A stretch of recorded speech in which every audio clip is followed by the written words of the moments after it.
الحمد لله وكفى وسلام على عباده الذين اصطفى أما بعد أعوذ بالله من الشيطان الرجيم بسم الله الرحمن الرحيم إن الله كان بكل شيء عليما وقال الله تبارك وتعالى ليس كمثله شيء وهو السميع البصير وقال الله تبارك وتعالى ألا له الخلق والأمر تبارك الله رب العالمين صدق الله العظيم اللهم صل على سيدنا محمد وعلى آل سيدنا محمد وبارك وسلم الحمدللہ آج ہمارے عقائد کورس کا 5واں سبق ہے۔ اللہ تبارک و تعالی کے وجود کے بارے میں ہمارے عقائد کیا ہونے چاہیے اس کا بیان چل رہا ہے۔ کل آخری عقیدہ ہم نے یہ پڑھا تھا کہ اللہ تعالی ہر چیز پر قدرت رکھنے والے ہیں،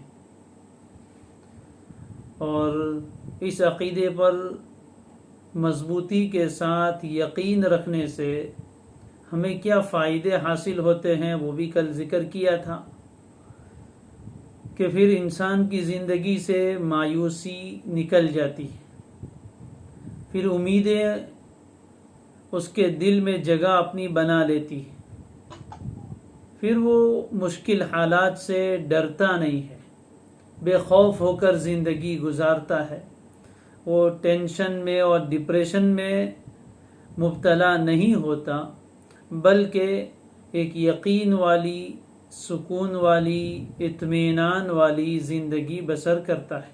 اللہ تعالیٰ اس عقیدے کو ہمارے دلوں میں راسخ اور مضبوط فرمائے۔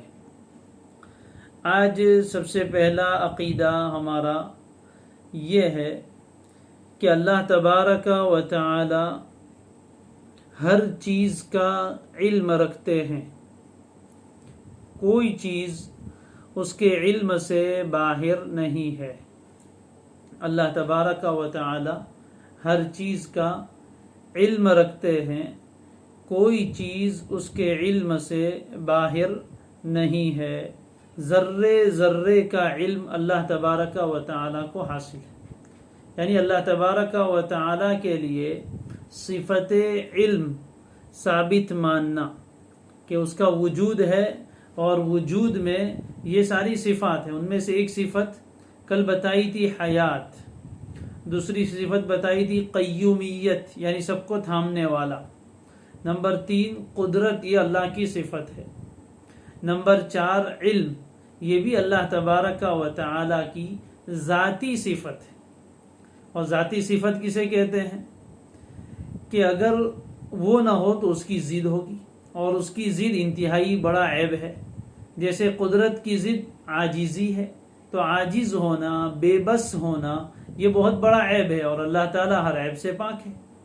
حیات، اس کی ضد موت ہے، اور موت خالق کے لیے، معبود کے لیے بہت بڑا عیب ہے، اور اللہ تعالیٰ ہر عیب سے پاک ہے۔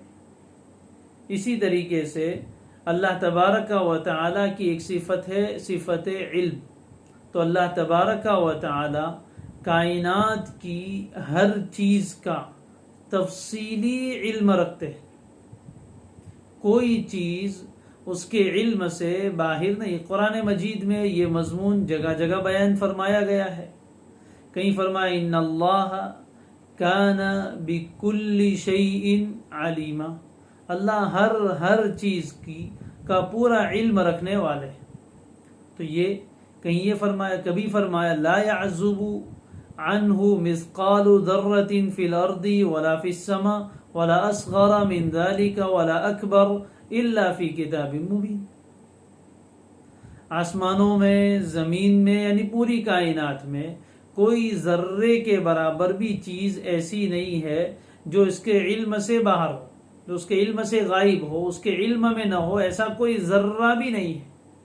لا يعزب عنہ مثقال ذرہ فی الارض ولا فی السماء. اب کتنی بڑی زمین اور کتنے وسیع آسمان، اس میں ایک ذرے کے برابر بھی کوئی چیز ہے تو وہ اللہ کے علم سے باہر نہیں نکل سکتی. ولا اصغر من ذلک ولا اکبر.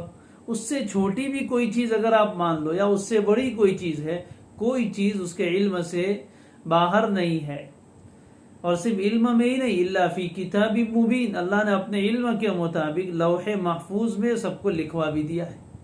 تو کوئی چیز اس کے علم سے باہر نہیں ہو سکتی.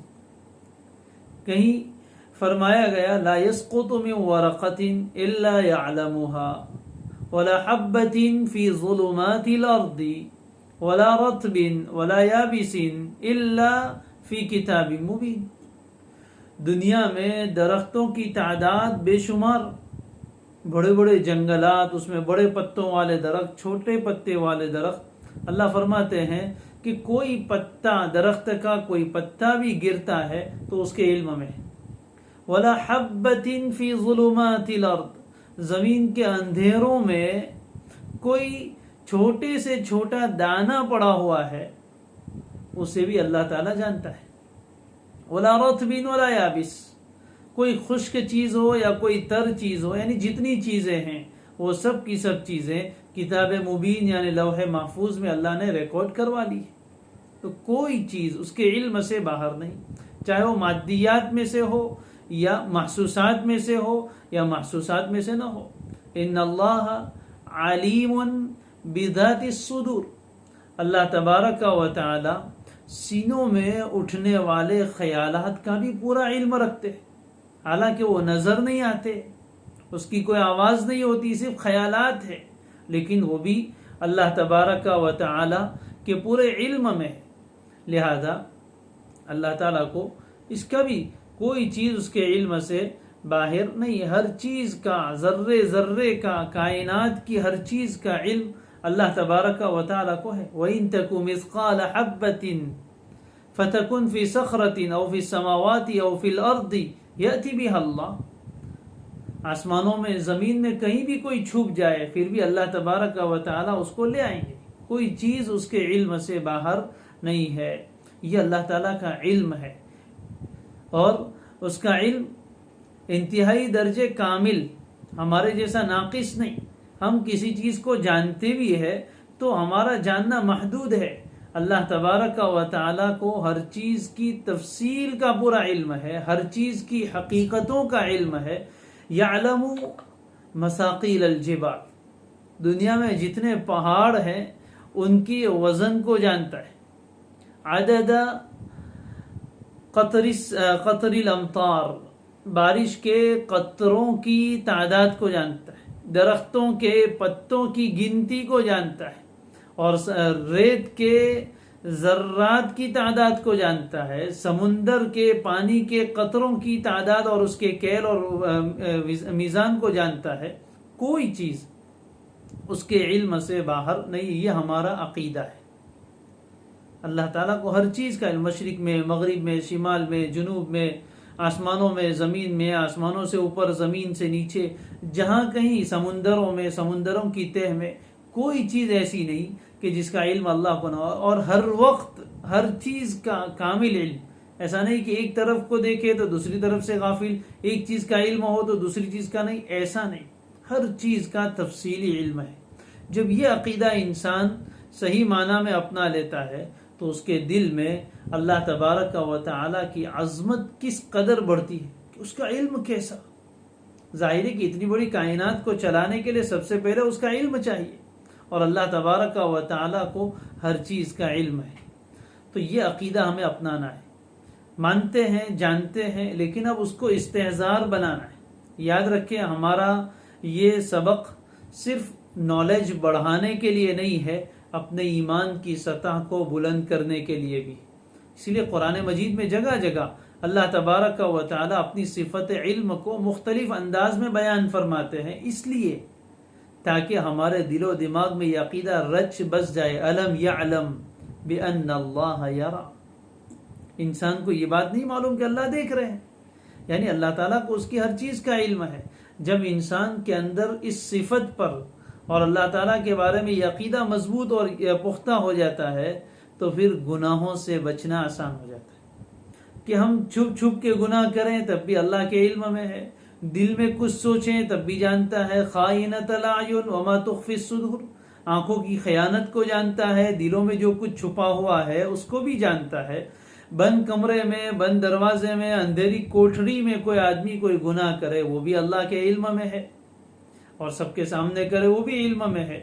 جب اس بات کا انسان کو یقین آتا ہے کہ اللہ کے علم میں میری ہر حرکت ہے، میری زبان کا ہر بول ہے، تو پھر اس کا زندگی میں احتیاط پیدا ہو جاتی ہے، تقوی پیدا ہو جاتا ہے، گناہوں سے بچ کر وہ زندگی گزارتا ہے کہ اللہ کے علم میں ہے۔ تو یہ ہمارا عقیدہ ہے کہ اللہ تبارک و تعالیٰ کو ہر چیز کا علم ہے، کوئی چیز اس کے علم سے باہر نہیں ہو سکتی۔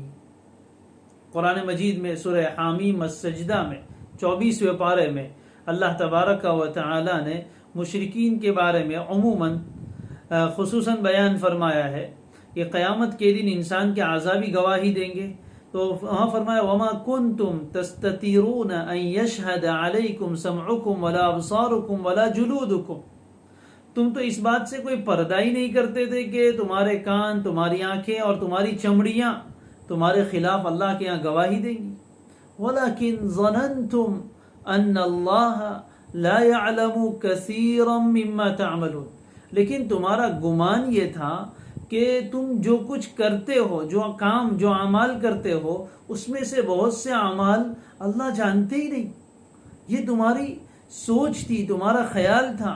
پھر فرمایا وَذَلِكُمْ ظَنُّكُمْ الَّذِي ظَنَنْتُمْ بِرَبِّكُمْ أَرْدَاكُمْ، یہ وہ گمان تمہارا جو تم نے اپنے رب کے بارے میں رکھا تھا، اس گمان نے تمہیں ہلاکت میں ڈال دیا، أَرْدَاكُمْ، تمہیں ہلاکت میں ڈال دیا۔ فَأَصْبَحْتُمْ مِنَ الْخَاسِرِينَ، اور تم بڑا نقصان اٹھانے والے ہو گئے۔ تو جس آدمی کے دل میں یہ گمان آئے کہ میں اس طرح چھپ کر کام کروں گا تو نعوذ باللہ اللہ کو پتہ نہیں چلے گا، یا اس کو اس کا دھیان نہیں رہتا ہے، تو یہی چیز انسان کو ہلاکت تک لے جاتی ہے۔ اس لیے اس عقیدے کو مضبوط بنانا ہے، میں ہر دم اللہ کی نظر میں ہوں، اللہ کا علم ہے، اللہ مجھے جانتے ہیں کہ میں کیا کر رہا ہوں، تو پھر انسان کی زندگی بدلتی ہے۔ اس سے آگے دوسرا عقیدہ ہے اللہ تبارک و تعالی سب کچھ دیکھتے ہیں، اللہ تبارک و تعالی سب کچھ دیکھتے ہیں، لیکن اس کا دیکھنا ہماری طرح نہیں ہے، یعنی ہم تو دیکھنے کے لیے آنکھوں کے محتاج ہیں، پھر سامنے روشنی کے محتاج ہیں، ہم سامنے دیکھتے ہیں پیچھے نہیں دیکھ سکتے، پھر ہماری نظر محدود ہے، ایک حد تک دیکھتی ہے، اس سے آگے نہیں دیکھتی، کچھ چیزیں دیکھتی ہے، بہت ساری چیزیں ہماری ان آنکھوں سے نظر نہیں آتی، مشینوں سے نظر آتی ہے۔ لیکن اللہ تبارک و تعالیٰ کا دیکھنا ایسا لا یواری منہ سماء سماء، ہمارا تو حال یہ کہ یہ دیوار آ گئی تو ہم اس کے پیچھے نہیں دیکھ سکتے، پردے کے پیچھے نہیں دیکھ سکتے، لیکن اللہ تبارک و تعالیٰ کا دیکھنا ایسا ہے کہ کوئی چیز، کوئی حائل اس کے درمیان نہیں ہے، کوئی آسمان دوسرے آسمان کو نہیں چھپاتا ہے، ہر چیز اس کی نظر میں یکساں ہے، اور وہ دیکھنے کے لیے ہماری طرح نہ آنکھ کا محتاج نہ روشنی کا محتاج، اس کا دیکھنا اس کی شاہ نشان۔ اب وہ کیسے دیکھتا ہے وہ ہم نہیں جانتے، بس اتنا ہمارا عقیدہ ہے کہ اللہ دیکھتا ہے، بصیر۔ قرآن مجید میں جگہ جگہ یہ عقیدہ بھی بیان فرمایا گیا، واللہ بصیر بما تعملون، تم جو کچھ بھی اعمال کرتے ہو اللہ تبارک و تعالی بصیر ہے، اسے دیکھ رہا ہے، تو کوئی چیز اس کی نگاہ سے اوجھل نہیں، ہر چیز پر اس کی نظر ہے۔ لا تدرکہ الابصار وہو یدرک الابصار وہو اللطیف الخبیر، باریک سے باریک چیز ہو اس کو بھی دیکھتا ہے، جو ہمیں نظر نہیں آتی اسے بھی دیکھتا ہے، ہر چیز پر اس کی نظر ہے، وہ دیکھنے والا ہے، لیکن اس کا دیکھنا ہماری طرح ناقص نہیں، ہماری طرح محدود نہیں۔ نبی اکرم صلی اللہ علیہ وسلم نے یہ بات بیان فرمائی، یرا النملۃ السوداء علی الصخرۃ الصماء فی اللیلۃ الظلمہ، اندھیری رات میں کالے پہاڑ پر کالی چونٹی چلے، اللہ تبارک و تعالی اس چونٹی کو بھی دیکھتا ہے، بلکہ چونٹی کے حقیر سے پیر سے گرنے والی لکیر کو بھی دیکھتا ہے۔ اور اس سے آگے علامہ ابن القیم رحمہ اللہ فرماتے ہیں کہ اس سے آگے بڑھ کر انسانوں کے دل میں اٹھنے والے خیالات کو بھی دیکھتا ہے۔ تو اللہ تبارک و تعالی دیکھتا ہے، کوئی چیز اس کی نگاہ سے غافل نہیں۔ میں ہر دم اللہ کی نظر میں ہوں۔ یہ بھی عقیدہ جتنا مضبوط ہوگا کہ اللہ مجھے دیکھ رہے، میں ہر دم اللہ کی نظر میں ہوں، تو اگر ابا دیکھ رہے ہو تو انسان گناہ نہیں کرتا، تو ربا دیکھ رہا ہو تو اس وقت انسان کیسے گناہ کی جرأت کرے گا؟ تو اس عقیدے کو مضبوط کرنا ہے کہ اللہ دیکھ رہے ہیں۔ الم یعلم بان اللہ یرا، کیا اس انسان کو معلوم نہیں کہ اللہ دیکھ رہا ہے؟ کوئی چیز اس کی نگاہ سے چھپ نہیں سکتی ہے۔ اس عقیدے کو اپنے دل میں مضبوطی سے بٹھانا، یہ انسان کو گناہوں سے بچاتا ہے۔ پھر عبادات میں کیفیت بھی بہتر ہوتی ہے۔ نماز پڑھتے ہوئے آپ یہ سوچیں کہ اللہ مجھے دیکھ رہا ہے، تو جس کے لیے آپ نماز پڑھ رہے ہیں وہ اللہ دیکھ رہا ہے۔ جب اس کا دھیان ہوگا، استحضار ہوگا، تو پھر آپ کی نماز کی کیفیت بدل جائے گی۔ آپ جس کے لیے عمل کر رہے ہیں وہ تو دیکھتا ہے، آپ دھیان کریں یا نہ کریں، لیکن جب ہم دھیان کریں گے، ہم یہ اپنے دل و دماغ میں مضبوطی کے ساتھ مستحضر رکھیں گے، تو پھر ہماری نماز کی کیفیت بدل جائے گی، ہمارے اعمال کی کیفیت بدل جائے گی۔ ہر کام کرنے سے پہلے انسان سوچے گا، اس کے اندر حیا پیدا ہوگی، حیا، شرم، بے شرمی کے کاموں سے وہ بچے گا۔ اس لیے یہ بھی ہمارا مضبوط عقیدہ ہے اور اس کو مستحضر رکھنے کی ضرورت ہے۔ پھر ہمارا عقیدہ ہے اللہ تبارک و تعالی سب کچھ سنتے ہیں، لیکن اس کا سننا ہماری طرح نہیں۔ اللہ سمیع ہے، سننے والے، لیکن کیسے سنتے ہیں؟ اس کا سننا ہمارے جیسا نہیں ہے۔ اس میں بھی وہی بات ہے، ہم تو سننے کے لیے کان کے محتاج ہیں، پھر آواز ایک خاص حد تک ہو تو سن سکتے ہیں، بہت ہلکی آواز ہو تو نہیں سنائی دیتی، بہت زور کی آواز ہو تو سمجھ میں نہیں آتا، اور اسی طرح ایک خاص فاصلے سے ہم آواز سنتے ہیں، دور دور کی آوازیں ہمیں نہیں آتی۔ لیکن اللہ تعالیٰ کا سننا بھی لامحدود، کوئی آواز اس سے چھپی ہوئی نہیں، ہر آواز کو سنتا ہے۔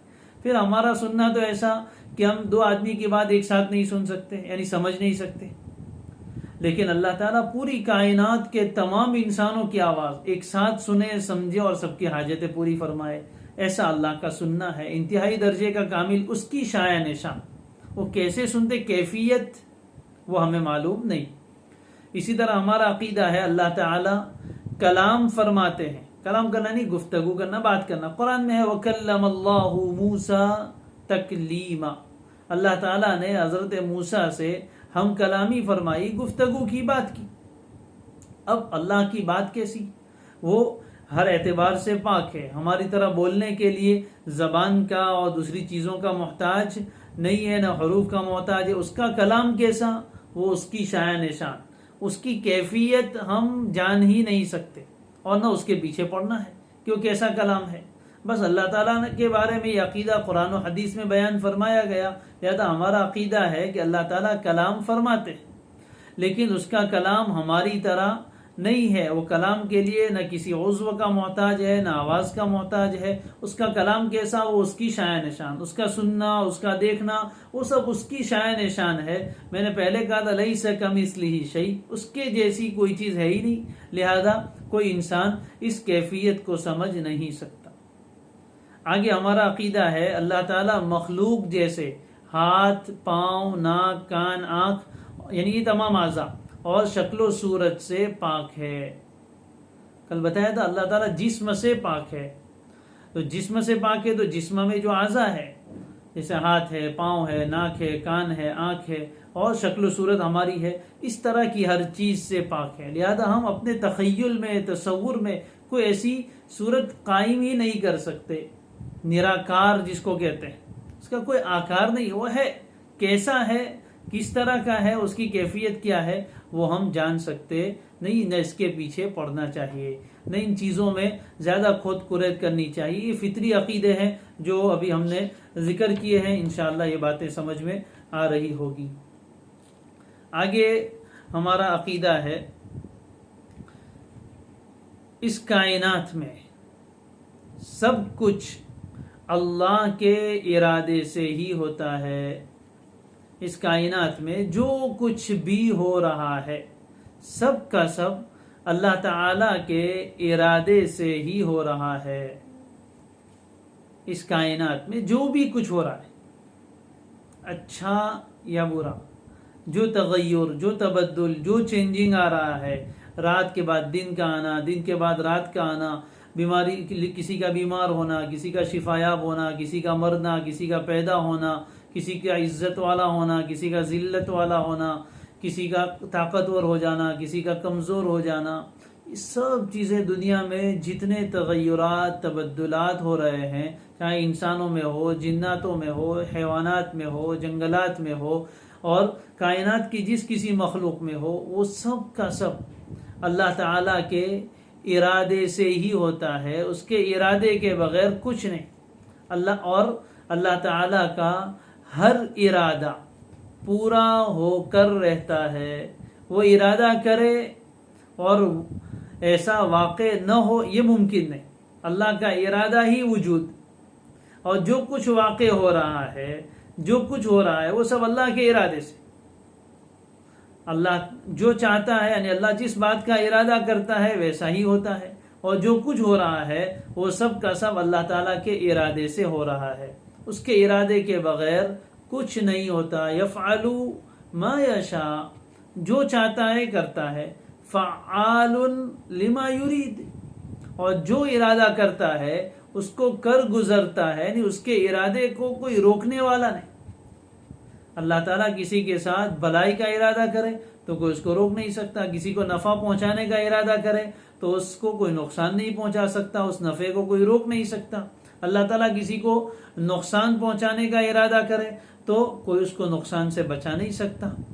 ہر ارادہ اللہ تبارک و تعالیٰ کا پورا ہو کر رہتا ہے. وہ جسے چاہتا ہے ہدایت دیتا ہے، وہ جسے چاہتا ہے گمراہی میں ڈالتا ہے.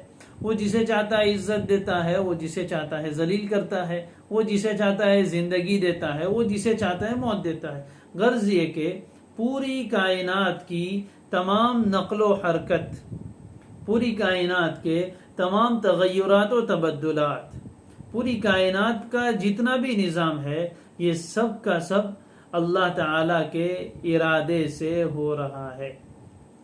ما شاء اللہ کان وما لم یشاء لم یکن. جو کچھ اللہ چاہے وہ ہوا، اور جو کچھ اللہ نے نہیں چاہا وہ نہیں ہوا.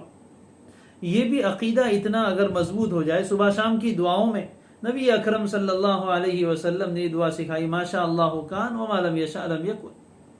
یہ اگر عقیدہ مضبوط ہو جائے تو انسان جو حسرتوں میں پڑتا ہے، یہ کیوں نہیں ہوا، یہ کیوں ہو گیا، ایسا کیوں ہوا، ایسا کیوں نہیں ہوا، یہ سب جھمیلوں سے نکل جائے. یہ سب کچھ اللہ کے ارادے سے ہو رہا ہے. تو اب اس پر حسرت کرنا، اس پر یہ کیوں مر گیا، یہ کیوں بیمار ہو گیا، فلاں کی اولاد کیوں نہیں ہوئی، فلاں کے کیوں نہیں ہوئی، سارا معاملہ اللہ کے ہاتھ میں ہے. ما شاء اللہ کان وما لم یشاء لم یکن. تو حسرتوں سے بچ جاتا ہے انسان. تو بہرحال یہ بھی ہمارا عقیدہ ہے کہ اللہ تعالیٰ ارادہ کرتے ہیں تو ہی چیزیں وجود میں آتی ہے. اللہ کا ارادہ نہ ہو تو کوئی چیز وجود میں نہیں آتی. اور اللہ کا ارادہ کیسا؟ انما قولنا لشیء اذا اردناه ان نقول له کن فیکون.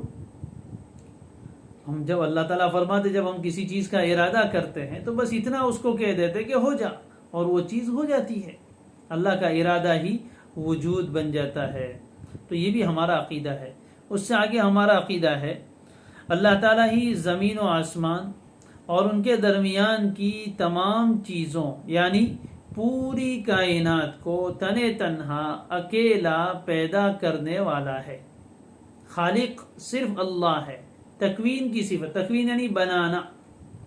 تو جتنی بھی چیزیں بنائی جاتی ہے، کائنات میں جتنی چیزیں ہیں، وہ سب کی سب چیزوں کا خالق صرف اللہ ہے، پیدا کرنے والا.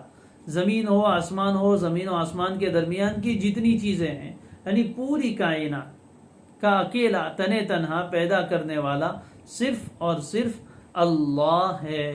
اس کے علاوہ کوئی کچھ بھی پیدا نہیں کر سکتا. قرآن میں اللہ فرماتے اللہ خالق کل شیء، اللہ ہر چیز کا خالق ہے، یعنی پیدا کرنے والا ہے۔ جب ہر چیز کو پیدا کرنے والا اللہ ہی ہے تو اس کے علاوہ کسی کے لیے پیدا کرنے کی کوئی چیز رہی نہیں۔ پھر ایک جگہ اللہ تعالیٰ فرماتے ھذا خلق اللہ فارونی ماذا خلق الذین من دونہ، یہ پوری کائنات جو آپ کو نظر آ رہی ہے یہ اللہ کی پیدا کی ہوئی ہے، ذرا مجھے بتاؤ تو صحیح کہ اللہ کے علاوہ جن کی عبادت دنیا میں کی جاتی انہوں نے کیا بنایا؟ انہوں نے کیا بنایا؟ کچھ بھی نہیں۔ یا ایھا الناس ضرب مثل فاستمعوا له ان الذين تدعون من دون الله لن يخلقوا ذبابا ولو اجتمعوا له، اللہ کو چھوڑ کر دنیا میں لوگ جن کی پوجا اور عبادت کرتے ہیں، جنہیں بڑا سمجھتے ہیں، وہ ایک مکھی بھی ہرگز پیدا نہیں کر سکتے۔ لن يخلقوا ذبابا ولو اجتمعوا له، اگرچہ اس چھوٹی سی مکھی کو بنانے کے لیے یہ سارے کی سارے جمع ہو جائے، پھر بھی ایک مکھی پیدا نہیں کر سکتے، اس میں روح نہیں پھونک سکتے۔ اور مکھی جو اللہ نے بنائی، چھوٹی سے چھوٹی مخلوق کا اللہ نے چیلنج کیا ہے، کوئی بنا کے دکھائے، کوئی نہیں بنا سکتا، خالق صرف اللہ ہے۔ یہاں ایک فرق ہمیں اچھی طرح سمجھ لینا چاہیے۔ آپ کہیں گے کہ جس موبائل کے ذریعے سے ہم بیان سن رہے ہیں وہ تو انسانوں نے بنایا ہے، یہ گھر تو انسان بناتا ہے، اور دنیا میں ہم بے شمار چیزیں زمین پر چلتی پھرتی اور کھڑی دیکھتے ہیں وہ سب انسان نے بنایا ہے، برج خلیفہ بھی انسانوں نے بنایا ہے، برج مکہ بھی انسانوں نے بنایا ہے، تو یہ ساری چیزیں تو انسان کی بنائی ہوئی ہے۔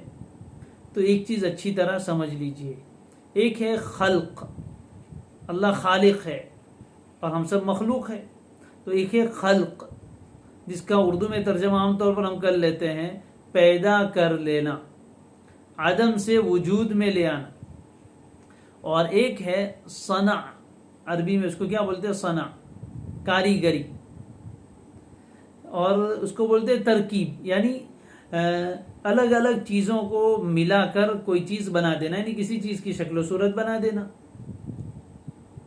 تو خلق کی صفت تو اللہ کے ساتھ خاص ہے، اچھی طرح سمجھنا، خلق کی صفت تو اللہ کے ساتھ خاص ہے، یعنی بغیر کسی چیز کے کسی چیز کو بنا دینا، کچھ نہیں اور اس میں سے سب کچھ بنا دیا، یہ صرف اللہ کی صفت ہے، کچھ نہیں اور اس سے سب کچھ بنا دیا۔ انسان یا جنات جتنی چیزیں بناتے ہیں وہ اس کے لیے رو مٹیریل استعمال کرتے ہیں، کچا مال۔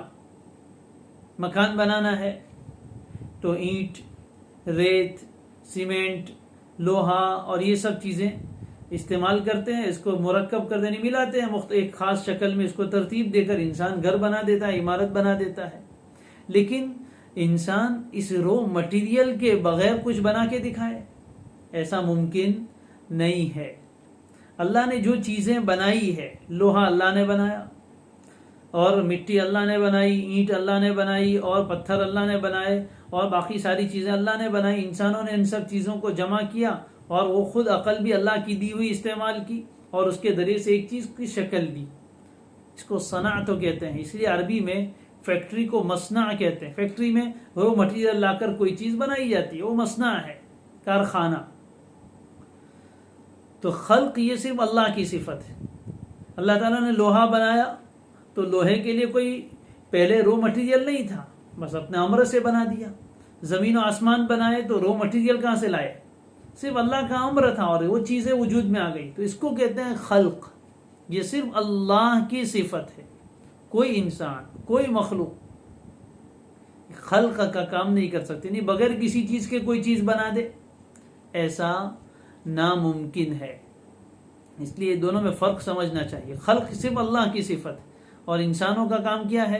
اللہ کی پیدا کی ہوئی الگ الگ چیزوں کو لے کر اس کو ایک خاص شکل میں ترتیب دے کر پھر اس کو ایک نئی شکل دی جاتی، انسان اس میں ترقی کرتا ہے، اور وہ ترقی بھی اللہ تبارک و تعالیٰ کی دی ہوئی قدرت سے کرتا ہے، اس کی دی ہوئی عقل سے کرتا ہے۔ تو اصل خالق تو اللہ ہوا۔ انسانوں کو یہ سمجھ بوجھ کس نے دی؟ خود انسان اللہ کا بنایا ہوا ہے، خود انسان اللہ کا بنایا ہوا ہے۔ لہذا یہ خلق صرف اللہ کی صفت ہے، اس کو کہتے ہیں تکوین۔ بہرحال یہ اللہ تبارک و تعالیٰ کی ذات کے بارے میں چند عقائد تھے، وجود باری تعالیٰ سے متعلق یہ کچھ عقائد تھے۔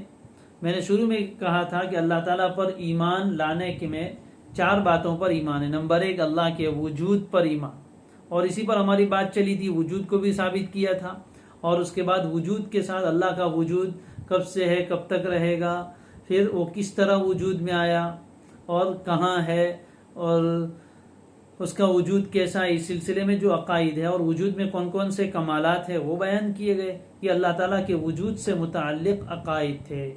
اب ہم آتے ہیں دوسری بات، اللہ پر ایمان لانے میں جو دوسری بات پر ایمان لانا ہے وہ اللہ تعالیٰ کی ربوبیت پر ایمان لانا ہے۔ اللہ تعالیٰ کی ربوبیت پر، ربوبیت کا مطلب رب ہونا۔ ہم سب کہتے ہیں اللہ رب العالمین ہے، تو اللہ تعالیٰ کی ربوبیت پر ایمان لانا۔ رب کسے کہتے ہیں؟ تو ربوبیت میں 3 چیزیں ہیں۔ نمبر 1 تو ابھی آ گئی خلق یعنی پیدا کرنا، نمبر 2 ملک یعنی ملکیت، انگریزی کا ملک نہیں، عربی کا ملکیت، مالک ہونا، بولتے رہتے اپنی زبان میں مالک مالک، اللہ آپ ہمارے مالک ہے، تو مالک ہونا۔ اور نمبر 3 مدبر ہونا۔ مدبر کا مطلب پورا انتظام کرنا، اس پر کنٹرول کرنا، اس کو چلانا۔ تب ہمارا عقیدہ یہ بنا اللہ تعالیٰ کی ربوبیت کے بارے میں کہ اللہ تعالیٰ ہی پوری کائنات کا خالق، مالک اور مدبر ہے۔ اللہ تعالیٰ ہی پوری کائنات کا خالق، مالک اور مدبر ہے۔ مدبر کا معنی ابھی انشاءاللہ تھوڑا سمجھائیں گے۔ خالق، مالک اور مدبر۔ خالق کے معنی پیدا کرنے والا، وہ تو ابھی اوپر آ گیا۔ نمبر 2 مالک۔ مالک کسے کہتے ہیں؟ جس کو کسی چیز پر پورا اختیار ہو اس کو کہتے ہیں مالک، اور حقیقی مالک صرف اللہ ہے۔ دنیا میں ہم بولتے رہتے اس چیز کا میں مالک ہوں، اس مکان کا میں مالک ہوں، تو انسانوں کے بارے میں جو مالک کا لفظ بولا جاتا ہے یہ مجازن ہے، یعنی حقیقت میں انسان مالک نہیں ہے، خود انسان کا مالک اللہ ہے۔ تو مالک کا مطلب ہے کہ اس کو کچھ اختیار دیا گیا ہے تصرف کا۔ تصرف مطلب اس چیز میں کچھ کرنے کا۔ مثال کے طور پر یہ فون آپ کے ہاتھ میں ہے، آپ کے سامنے رکھا ہوا ہے، آپ اس کے مالک ہیں۔ اس کے مالک ہے، اس کا مطلب یہ ہے کہ آپ چاہیں تو اس کو استعمال کریں، آپ چاہیں تو اس کو بیچ دیں، آپ چاہیں تو اس کو ہدیہ کر دیں، آپ چاہیں تو اس کو توڑ دیں، توڑنا نہیں ہے، آپ چاہیں تو اس کو توڑ دیں، جو کچھ کرنا چاہے اس میں آپ کو اختیار ملا ہے۔ کوئی دوسرا آدمی آپ سے پوچھ نہیں سکتا۔ ہاں اللہ پوچھیں گے، اللہ تعالیٰ آپ سے پوچھیں گے، یعنی ہر انسان سے پوچھیں گے کہ ہم نے تمہیں یہ چیزیں دی تھی، تم نے کیسے استعمال کی۔ لیکن اللہ کے علاوہ دنیا کا کوئی دوسرا انسان اس پر باز پرس نہیں کر سکتا۔ اللہ تعالیٰ ہی مالک حقیقی ہے، لیکن انسانوں کو اختیار ملا ہے۔ تو کائنات کی ہر چیز کا مالک حقیقی اللہ ہے۔ انا للہ، ہم سب اللہ کے ہیں، یعنی اللہ ہمارا خالق بھی ہے، اللہ ہمارا مالک بھی ہے، اور اللہ ہمارا معبود بھی ہے۔ تو پوری کائنات کی ہر چیز کا خالق بھی اللہ، مالک بھی اللہ، اسی کو اختیار ہے۔ اسی لیے انسان نہ چاہنے کے باوجود بھی مر جاتا ہے۔ اگر انسان کو اختیار ملے تو کوئی مرنا چاہے گا؟ 120 سال کا بوڑھا بھی نہ کہے گا کہ مجھے نہیں مرنا ہے۔ لیکن چونکہ انسان کے اوپر ملکیت اللہ کی ہے، اس لیے اللہ جب چاہتے ہیں تو اس کی جان ختم ہو جاتی ہے، روح اٹھا لی جاتی ہے، وہ مر جاتا ہے۔ تو معلوم ہوا کہ ملکیت اللہ کی، اگر انسان کی ملکیت ہوتی تو اپنے آپ کو کبھی ختم نہ ہونے دیتا، لیکن ملکیت اللہ کی۔ اسی طرح کائنات کی جتنی چیزیں اس پر ملکیت اللہ کی، جب تک اللہ چاہتے ہیں وہاں تک رہتی ہے، جب اللہ چاہتے ہیں تو ختم ہو جاتی ہے۔ اور نمبر 3 پوری کائنات کا مدبر۔ یہ عقیدہ بھی قرآن میں اللہ خالق کل شیء، اللہ کی ملکیت، للہ ما فی السماوات و ما فی الارض، آسمانوں میں زمین میں جو کچھ ہے سب اللہ ہی کے لیے، یعنی اللہ ہی اس کا مالک ہے۔ للہ من فی السماوات و من فی الارض، آسمانوں میں اور زمین میں جو کوئی جاندار ہے وہ بھی اللہ اس کا مالک ہے۔ وَلِلَّهِ مُلْكُ السَّمَاوَاتِ وَالْأَرْضِ، آسمانوں اور زمین کی بادشاہت، اس کی سلطنت، اس کی ملکیت اللہ ہی کے لیے ہے۔ تو یہ قرآن میں جگہ جگہ آیا ہے۔ اور تیسری چیز مدبر ہونا۔ مدبر کا مطلب ہے ساری چیزوں کا انتظام کرنا، اس کو چلانا، اس پر آرڈر بھی اللہ ہی کا چلتا ہے۔ الا لہ الخلق والامر، خلق یعنی پیدا کرنے والا بھی وہی، اور امر یعنی آرڈر بھی اسی کا چلتا ہے۔ یدبر الامر من السماء الى الارض، آسمان سے لے کر زمین تک ہر چیز پر تدبیر اس کی چلتی ہے، نظام اس کا چلتا ہے۔ بارش کا نظام اس کے ہاتھ میں، ہواؤں کا نظام اس کے ہاتھ میں، کھیتی باڑی کا نظام اس کے ہاتھ میں، پانی کا نظام اس کے ہاتھ میں، انسانوں کی پیدائش اور موت کا نظام اس کے ہاتھ میں، روزی کا نظام اس کے ہاتھ میں، شفا کا نظام اس کے ہاتھ میں، بیماریاں اس کے قبضے میں۔ ساری چیزیں جو کچھ ہو رہا ہے، ہدایت، ضلالت، نیکی، برائی، سب چیزوں پر تدبیر صرف اللہ کی ہے۔ یہ ہمارا عقیدہ ہے اس سلسلے میں۔ جب یہ عقیدہ ہوتا ہے تو اس کے فائدے کیا ہوں گے؟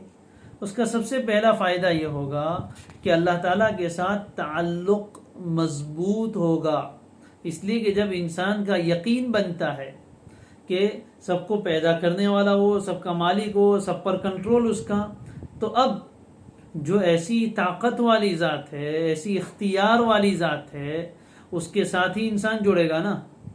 اور کس کے ساتھ جڑ کے کیا کرے؟ اس لیے کہ جس کے ساتھ وہ جڑنا چاہتا ہے وہ بھی تو اللہ کے قبضے میں ہے۔ لہذا جب یہ یقین مضبوط ہوتا ہے تو انسان کا تعلق اللہ تبارک و تعالی کی ذات کے ساتھ مضبوط ہوتا چلا جاتا ہے۔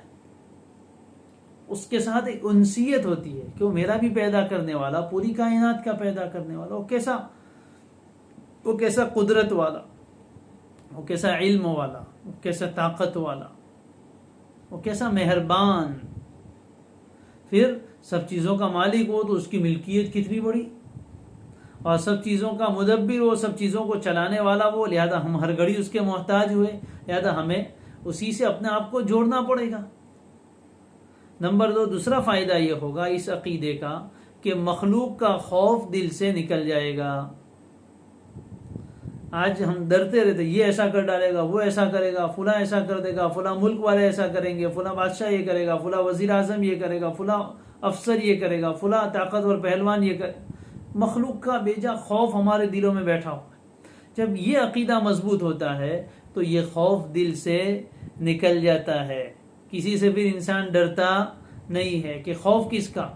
جب ہمارا تعلق اللہ سے ہے اور سب چیزوں پر اختیار اور کنٹرول اس کا ہے، تو کچھ بھی گڑبڑ ہوگی تو ادھر ہم شکایت لگا دیں گے، کچھ بھی گڑبڑ ہوگی تو ہاتھ اٹھا کے دعا مانگیں گے۔ پھر خوف کسی کا کیوں؟ سب چیزیں تو اللہ کے اختیار میں، اس کے ارادے کے بغیر کوئی کچھ نہیں کر سکتا، تو یہ خوف دل سے نکل جائے گا۔ تیسرا فائدہ یہ ہوگا کہ مخلوق سے امیدیں ختم ہو جائے گی۔ آج ہم لوگوں سے امید ہے یہ ایسا کر دے گا، وہ یہ دے دے گا، وہ یہ دے دے گا۔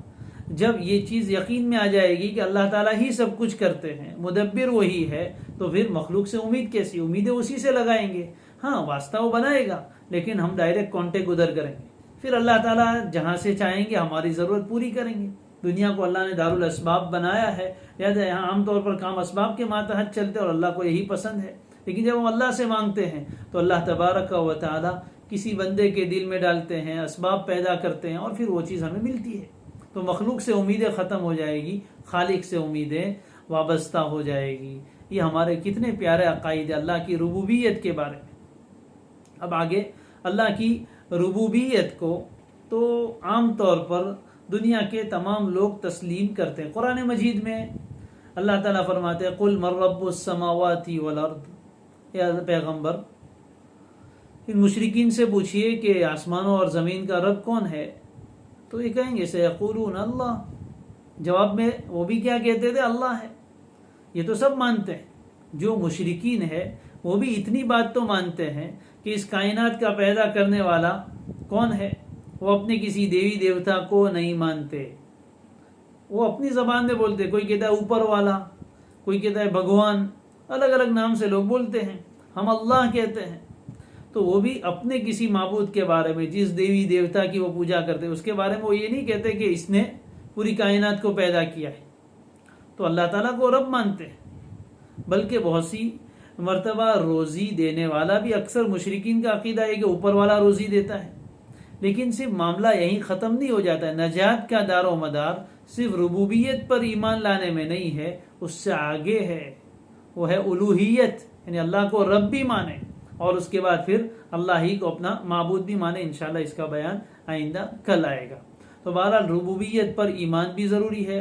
الحمدللہ رب العالمین، اللہ کون ہے؟ رب العالمین ہے، سارے جہانوں کا رب، سارے جہانوں کی پرورش کرنے والا، سارے جہانوں کی تربیت کرنے والا۔ اور رب کا معنی یہاں یہ ہوگا کہ سارے جہان میں جتنی مخلوقات ہیں سب کو ترقی کے لیے، سب کو آگے بڑھنے کے لیے جن جن چیزوں کی ضرورتیں ہیں ان سب کو مہیا کرنے والا، سب کو پیدا کرنے والا۔ انسان کو اپنی زندگی گزارنے کے لیے بے شمار چیزوں کی ضرورت ہے، اللہ تعالیٰ نے سارا نظام بنایا ہے۔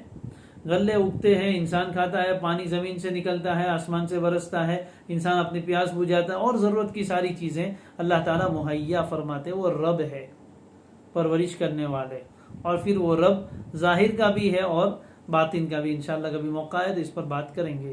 اللہ تبارک و تعالی ہمارے عقائد کو مضبوط بنائے، ہمیں ان عقائد پر استحکام اور مضبوطی عطا فرمائے، اللہ اس کا استحضار بھی عطا فرمائے، اور اس کے جو فوائد ہیں اللہ تعالیٰ وہ ہمیں عطا فرمائے۔ میں بار بار عرض کرتا ہوں کہ عقائد انسان کے دل کے اندر اترتے ہیں، اور دل تمام اعضاء کا سردار ہے۔ جب دل میں عقائد صحیح ہوں گے تو انسان کی زندگی کے ہر شعبے میں اس کا اثر ظاہر ہوگا۔ اس لیے اس پر خاص محنت کرنے کی ضرورت ہے، اس کو صحیح عقیدہ اختیار کرنا اور پھر اس کو مستحضر رکھنا۔ اور ایک بات اور عرض کروں کہ ان عقائد کے بارے میں، اللہ تعالیٰ کی ذات کے بارے میں جو عقیدے ہم نے پڑھے، بس اتنا ہمارے لیے کافی ہے، سرسری پڑھنا۔ اس کی بہت ڈیپ میں جانا اور اس میں بال کی خال نکالنا، ہندی کی چندی کرنا، اور اس میں اپنی عقل کے گھوڑے دوڑا کے آگے بہت بڑھنے کی کوشش کرنا، سوائے پریشانی کے، سوائے الجھن کے اور کچھ نہیں ملے گا۔ دنیا میں لوگ بڑے بڑے اس کی وجہ سے گمراہ ہوئے، اس لیے کہ وہاں عقل کی رسائی نہیں، وہاں تو عقل کو چھوڑ کر نقل کو ماننا ہے، یعنی اللہ نے جو کہا وہ مان لو، بات ختم۔